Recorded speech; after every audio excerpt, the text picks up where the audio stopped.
اس روزوں کے موسم میں ہم دعا کیسے کر سکتے ہیں؟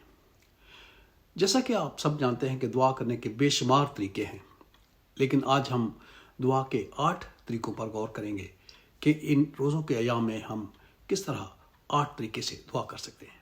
دعا کی پہلی قسم یعنی آپ کی دعا عملی ہونی چاہیے۔ آپ کی دعا میں عمل نظر آنا چاہیے۔ اگر آپ بہت دعاگو ہیں، پرہیزگار ہیں، دھیان و گیان کرتے ہیں، لیکن اگر آپ کے ایکشنز آپ کی دعا سے ٹیلی نہیں کرتے تو آپ کی دعا کا کوئی فائدہ نہیں۔ اس لیے آپ کی دعا کو ایکشن میں یا اعمال میں نظر آنا چاہیے۔ دعا کا دوسرا اہم طریقہ ہے تجدید یا رینیول۔ رینیول سے مراد ہے تجدید، اور تجدید کو انگلش میں کہتے ہیں رینیو کرنا۔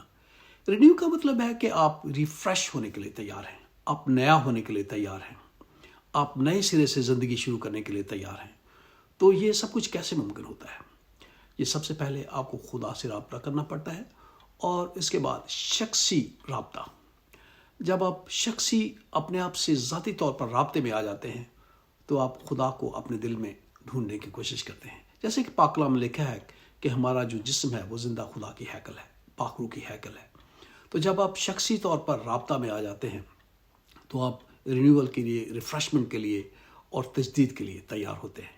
دعا کا تیسرا اہم طریقہ، روزوں کے ایام میں ہم 14 مقامات کی عبادت کرتے ہیں، اور اس دوران حالانکہ یہ ایک بڑا روایتی دعا کا طریقہ ہے، لیکن یہ انتہائی پاورفل ہے۔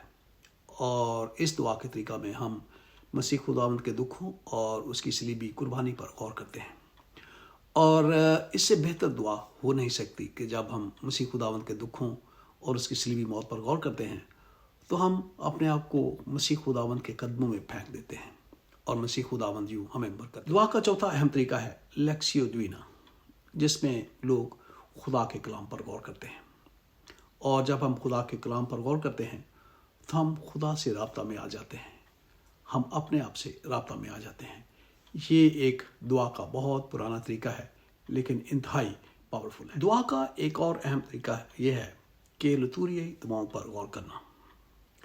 پاک نماز کے دوران بہت ساری لتوریائی دعائیں پڑھی جاتی ہیں، اور یہ تمام دعائیں ہمیں مسیح خداوند سے رابطہ میں لے جاتی ہیں۔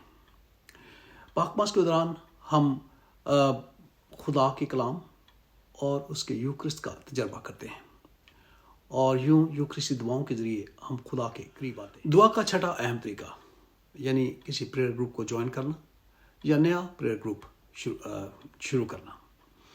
اور پریئر گروپ آپ اپنی وائف یا بچوں کے ساتھ بھی شروع کر سکتے ہیں، اپنے نیبرز یا ریلیٹیوز کے ساتھ، یا کوئی ایسا پریئر گروپ جو آلریڈی ایکٹیو ہے تو آپ اسے بھی جوائن کر سکتے ہیں، اور یوں ان 40 دنوں میں خدا کے ساتھ رابطہ میں جا سکتے ہیں۔ دعا کا 7واں طریقہ ہے اپنے خاندان کے ساتھ دعا کرنا، یعنی خاندانی دعا۔